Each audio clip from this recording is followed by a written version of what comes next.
नमस्कार दोस्तों, मैं आपका स्वागत करता हूं जेपीएस एजुकेशन आईएएस चैनल पर। और उम्मीद करते हैं कि आप सब अच्छे होंगे। और आज हम लोग स्टार्ट करने वाले हैं इकोनॉमिक्स यानी कि अर्थशास्त्र। तो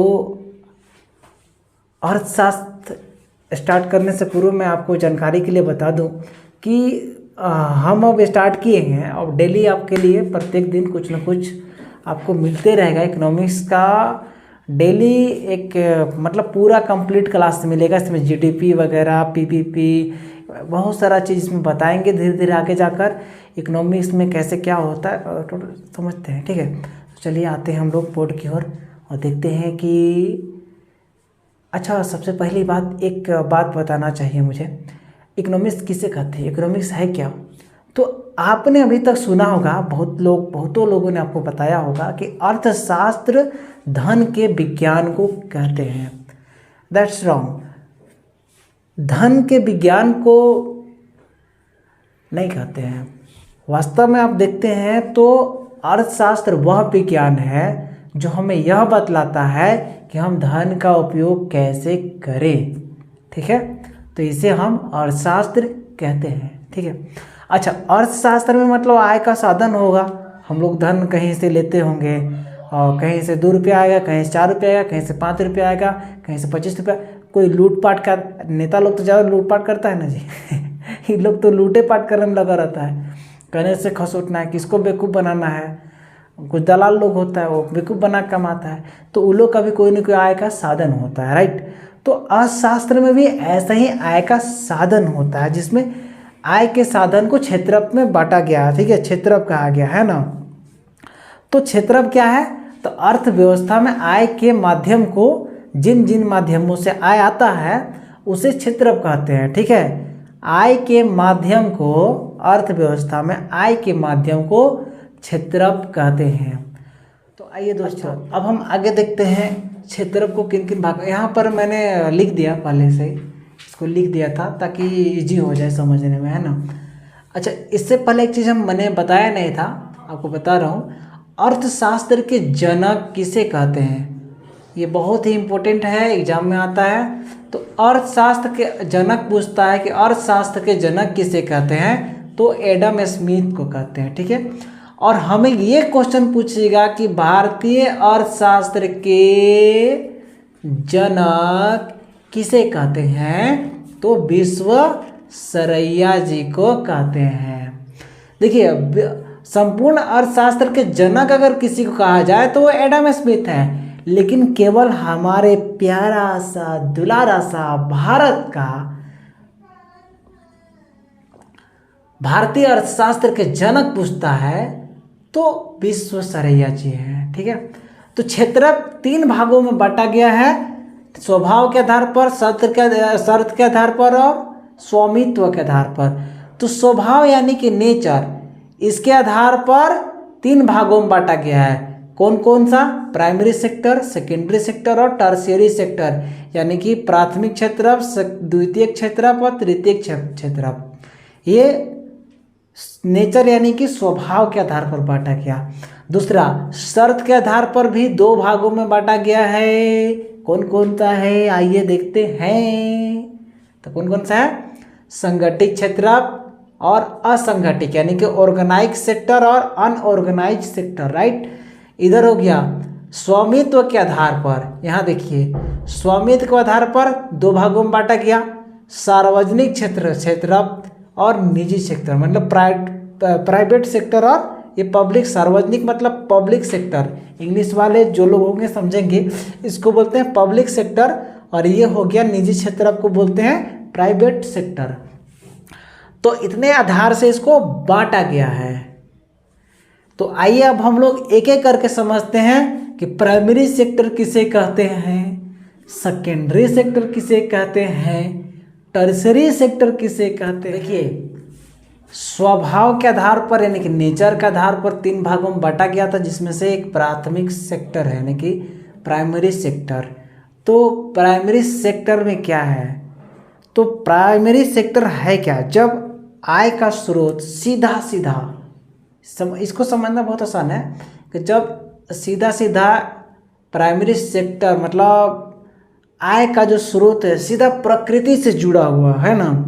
कहाँ से जुड़ा हो? सीधा सीधा प्राकृतिक से जुड़ा हो,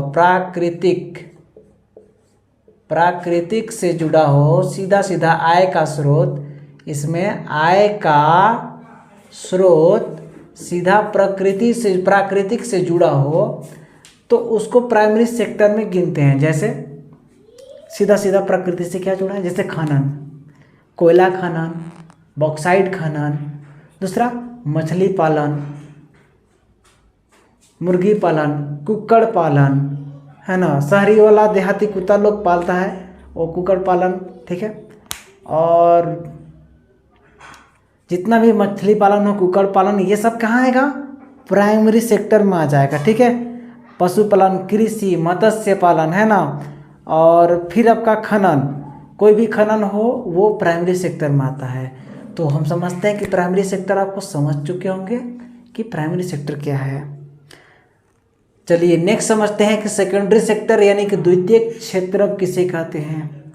तो भाई साहब द्वितीयक क्षेत्र क्या है? इसमें कारखाना को शामिल किया जाए। जैसे कि यहाँ से खनन किया गया कोयला कहाँ गया? फैक्ट्री में कुछ बनने के लिए। बॉक्साइट बना गया, उसे थरिया बर्तन बनता है, कहाँ गया? फैक्ट्री में। तो फैक्ट्री वगैरह जो है ना, मतलब जहाँ से निर्माण किया जाता है कुछ सामान को या विनिर्माण किया जाता है, उसे द्वितीयक क्षेत्र कहते हैं। जैसे कोई वस्तु का निर्माण किया गया या फिर जैसे हम लोग कोई कागज़ खराब हो गया उसको दोबारा दिए कंपनी में बनाने के लिए, गला के वो फिर से कॉपी किताब बना के भेज देता है, तो क्या विनिर्माण हुआ। तो इसमें द्वितीयक क्षेत्र में निर्माण और विनिर्माण के कार्य होते हैं। इसमें कल कारखाने भी शामिल कर लिए जाते हैं, है ना। तो ये क्या है? द्वितीयक क्षेत्र में आता है। जैसे आटा चक्की, गन्ना का मशीन, कारखाना, ये क्या है? द्वितीय क्षेत्र में आता है। सेकेंडरी सेक्टर में क्या आता है? गन्ना का मशीन, गन्ना का मशीन हो गया, है ना। कारखाना हो गया, कारखाना, ये क्या है? कारखाना, गन्ना का मशीन, कारखाना, ये सब द्वितीय क्षेत्र का उदाहरण है। चाहे आटा चक्की की मशीन, ये सब आटा तो उत्पादन होता नहीं है। आटा कहाँ बनेगा? प्राइमरी सेक्टर में। खेती, इसमें कृषि में आता है। इसमें कौन कौन आएगा? इसमें प्राइमरी सेक्टर में कृषि, है ना। कृषि, पशुपालन, मुर्गी पालन, ठीक है, पशुपालन, मुर्गी पालन और खनन वगैरह सब कहाँ आएगा? प्राइमरी में, खनन। तो अब बताइए गेहूं का उत्पादन कहाँ होगा? प्राइमरी सेक्टर में, राइट। प्राइमरी सेक्टर में गेहूं का उत्पादन होगा और उसको पीसने के लिए कहाँ भेजा जाएगा? आटा चक्की में। आटा चक्की कौन सेक्टर? सेकेंडरी सेक्टर में, करेक्ट। अच्छा, तो अब टर्सरी सेक्टर क्या है भाई?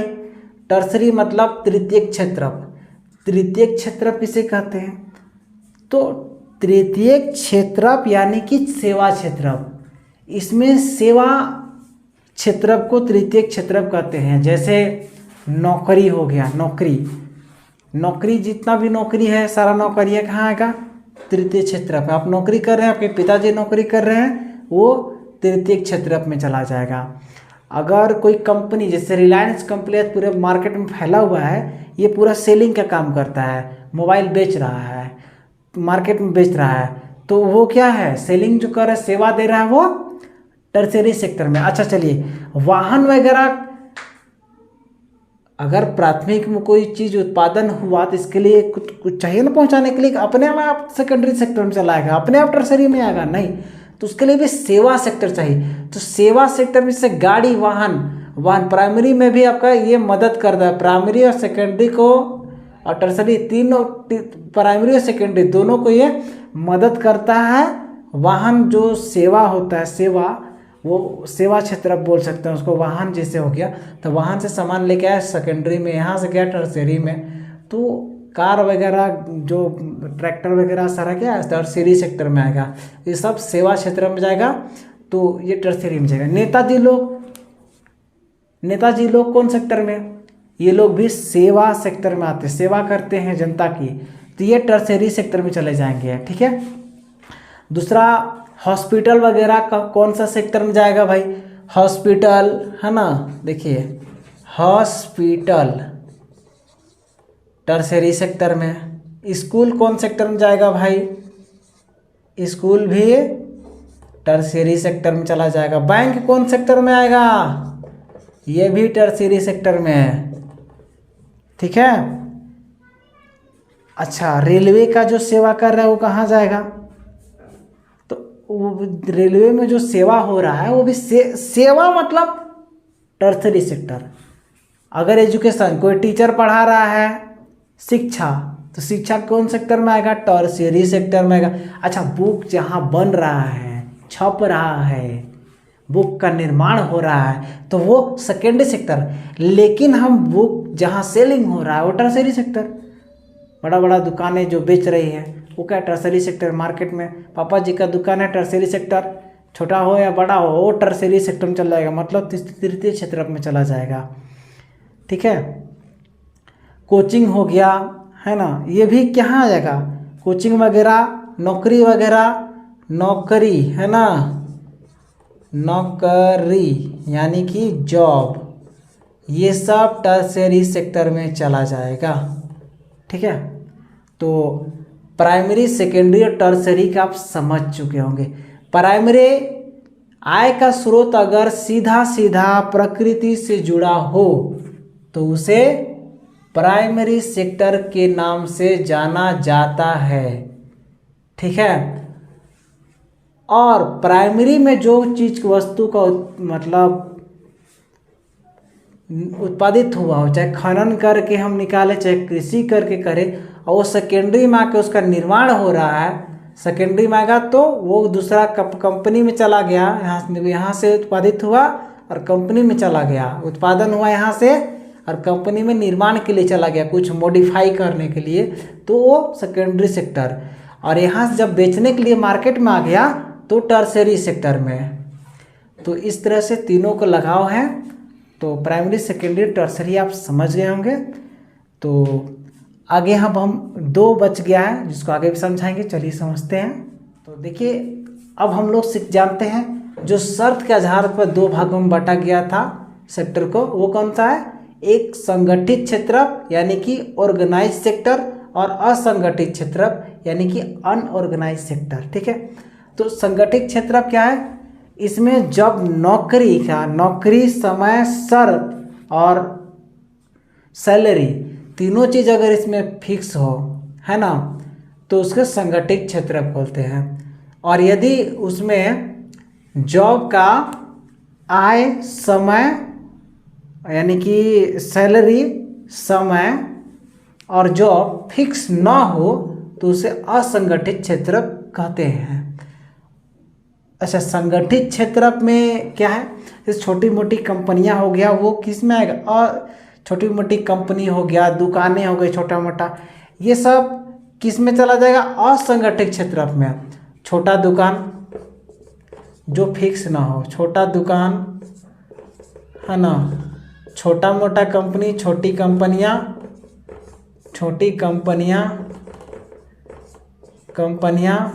छोटा मोटा कोचिंग, ये लोग अपने बिंदास राजा है। देखिए, छोटा मोटा दुकानें खोलेगा, बोले तरीके हम नहीं खोलेंगे, 10 बजे खोलेंगे, कभी 12 बजे मन किया, कभी मन के 7 बजे अपना दुकान बंद करेंगे, वो बंद करके चला जाए। मतलब इसका ना समय फिक्स है, ना सैलरी फिक्स है,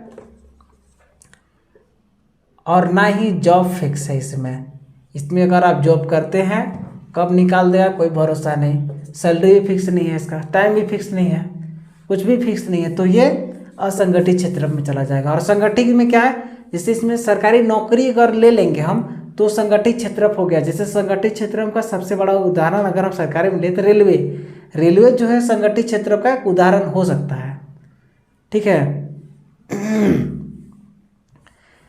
देखिए, नौकरी का शर्त, समय और वेतन तीनों संगठित में फिक्स होता है ना। बड़ा, जिसमें बड़ा कंपनी से रिलायंस का कंपनी को कह सकते हैं, टाटा कंपनी बोल सकते हैं, ये इंटरनेशनल लेवल की जितनी कंपनियां हैं उन्हें हम संगठित क्षेत्र में रख सकते हैं, ठीक है।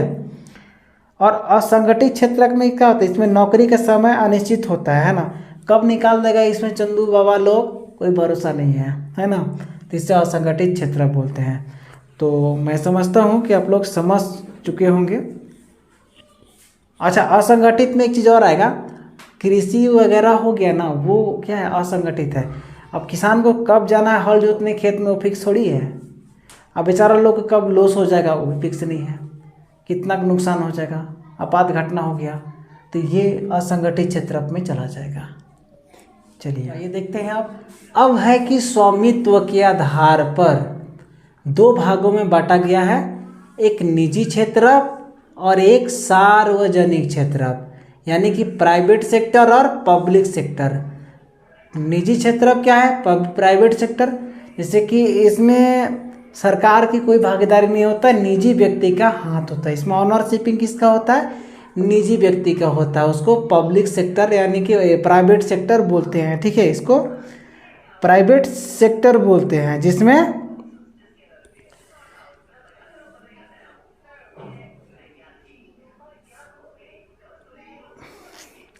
प्राइवेट व्यक्ति का निजी व्यक्ति का हाथ होता है, इसमें निजी व्यक्ति का ओनरशिपिंग होता है।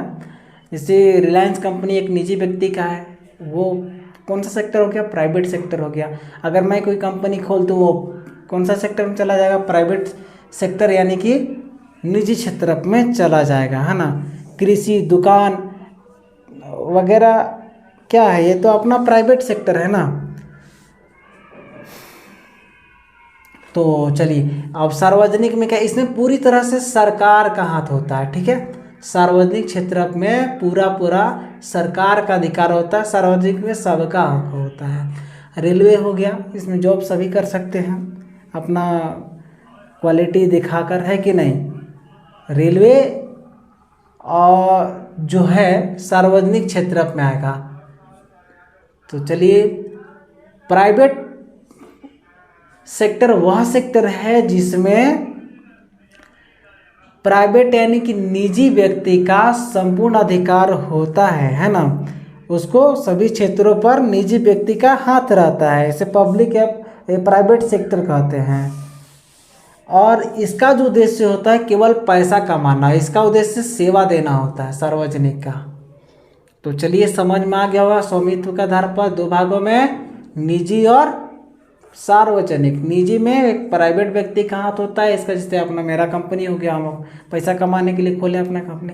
लेकिन सरकार जो करती है जनता के लाभ के लिए, जनता की सेवा के लिए करती है, तो वो सार्वजनिक क्षेत्र हो गया। जैसे रेलवे, महारत्न जो है, ये सब ये चला जाएगा सार्वजनिक क्षेत्र पे।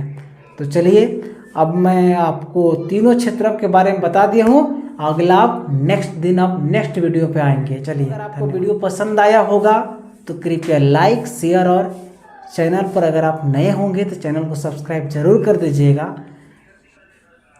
ताकि अगला वीडियो का नोटिफिकेशन आपको सबसे पहले मिले। और मैं लगातार वीडियो आपको दूंगा। पहले बीच में जो गैपिंग हुआ तो उसके लिए सॉरी, लेकिन अब आगे अब गैपिंग नहीं होगा, वीडियो आते रहेगा। धन्यवाद।